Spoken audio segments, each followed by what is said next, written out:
कि हमारी पार्टी को नेशनल पार्टी बनाने का भी निर्णय लिया जाए। गुरुजी को वो निराश नहीं करेंगे, गुरुजी के सपनों को पूरा करेंगे। जिस तरह से इस चुनाव को जीतने में मेहनत की है, उसी तरह से राष्ट्रीय पार्टी बनाने में भी मेहनत करेंगे सब लोग। नमस्कार, हिस्ट्री न्यूज देख रहे हैं आप और मैं हूं आपके साथ गौरी राय। झारखंड मुक्ति मोर्चा पार्टी का 13वां केंद्रीय महा अधिवेशन आज खत्म हो चुका है। हमारे साथ इस वक्त खास मुद्दे पर बातचीत करने के लिए सांसद हैं महुआ मांझी, उनसे जुड़ते हैं, बातचीत करते हैं। 2 दिवसीय महाअधिवेशन कितना सफल रहा? ये बिल्कुल सफल रहा, बल्कि हमारे लिए ऐतिहासिक भी रहा, क्योंकि एक पहली खुशी तो ये थी कि माननीय दिशम गुरु शिबू सोरेन जी ने माननीय हेमंत सोरेन जी को अध्यक्ष पद की जिम्मेदारी सौंपी। ये बड़ी उपलब्धि है हम सबकी, क्योंकि जिस तरह से अपने नेतृत्व, कुशल नेतृत्व क्षमता से पूरे देश को उन्होंने चकित कर दिया और झारखंड में 56 सीट लाकर झारखंड में सरकार बनाई। ऐसे में उनके प्रति सबका विश्वास बहुत बड़ा है और पार्टी में सभी को ये उम्मीद है कि उनके नेतृत्व में पार्टी और आगे जाएगा और मतलब गुरुजी को वो निराश नहीं करेंगे, गुरुजी के सपनों को पूरा करेंगे निश्चित रूप से। और दूसरी खुशी इस बात की है कि हमारी पार्टी को नेशनल पार्टी बनाने का भी निर्णय लिया गया है, तो हम पूरे देश में झारखंड मुक्ति मोर्चा का परचम लहराएगा। ये हमारे लिए दोहरी खुशी है। अच्छा, जिस तरीके की जो जानकारी मिल रही थी, जो कार्यकर्ताओं में उम्मीद थी कि कल्पना सोरेन को भी एक पद दिया जाएगा, क्योंकि जिस तरीके से वो लोकसभा विधानसभा के चुनाव में अपनी भूमिका निभाई, मेहनत की, नहीं मिला तो कार्यकर्ताओं में निराशा है। इसको लेकर के आप क्या देखती हैं? क्या पद मिलना चाहिए? सबसे बड़ी बात कि मैं व्यक्तिगत रूप से भी चाहती हूँ कि चूंकि उन्होंने संकट की घड़ी में जिस तरह से पार्टी को सपोर्ट दिया, उनमें योग्यता है, क्षमता है, तो उन्हें कोई महत्वपूर्ण जिम्मेदारी मिले, ये मैं व्यक्तिगत रूप से चाहती हूँ।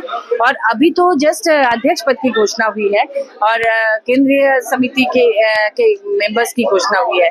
इसके बाद तो अभी बहुत सारे मीटिंग्स होंगे, उसमें तमाम महत्वपूर्ण पदों पर निर्णय होगा, तो निश्चित रूप से उन्हें कोई बड़ी जिम्मेदारी मिलेगी। पार्टी किस तरीके से मेहनत करेगी राष्ट्रीय फलक पर अपनी पहचान बनाने के लिए? जिस तरह से इस चुनाव को जीतने में मेहनत की है, उसी तरह से राष्ट्रीय पार्टी बनाने में भी मेहनत करेंगे सब लोग। ये और कुशल नेतृत्व क्षमता होना चाहिए। लोग कार्यकर्ता तो काम करने के लिए तैयार ही रहते हैं, वो तो मेहनत करना चाहते हैं, लेकिन नेतृत्व को उनसे काम करवाना भी आना चाहिए। 16 राजनीतिक प्रस्ताव इस महाधिवेशन में पारित किए गए हैं, जिसमें एक बेहद ही महत्वपूर्ण जो मुद्दा है वो है वक्फ संशोधन बिल का। आप देखिए कि इस बिल के विरोध में अब देश में जगह जगह दंगे भी हो रहे हैं। आपका क्या नजरिया है इस बिल को लेकर के? कैसे देख रहे हैं जो दंगे हो रहे हैं? क्या लगता है ये होना चाहिए था इस तरीके का? सांप्रदायिक सौहार्द नहीं बिगड़ना चाहिए देश का। दंगा कभी भी उचित नहीं होता है। अगर कहीं हो रहा है तो बहुत निंदनीय है। उसमें राज्य सरकार और केंद्र सरकार को गंभीर रहना चाहिए, जिसकी जहाँ जैसी जिम्मेदारी है उसे निभाते हुए दंगाइयों को तुरंत रोकना चाहिए, उन्हें सजा देनी चाहिए और भविष्य में इस तरह की घटना की पुनरावृत्ति ना हो, ये देखना चाहिए, क्योंकि किसी भी सभ्य समाज के लिए ये स्वीकार्य नहीं है।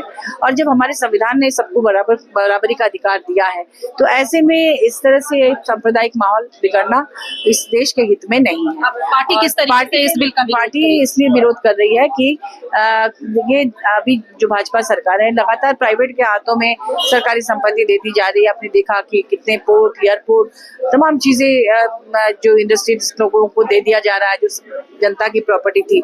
ऐसी में ये डर सताता है कि जिस तरह से अभी वक्त बिल लाया गया, उस तरह से बाद में ये मुसलमानों के लिए की प्रॉपर्टी का है, अब ईसाई समुदाय की प्रॉपर्टी है, गिरजा वगैरह की, जहाँ बहुत सारे हॉस्पिटल, स्कूल, कॉलेजेस चलते हैं।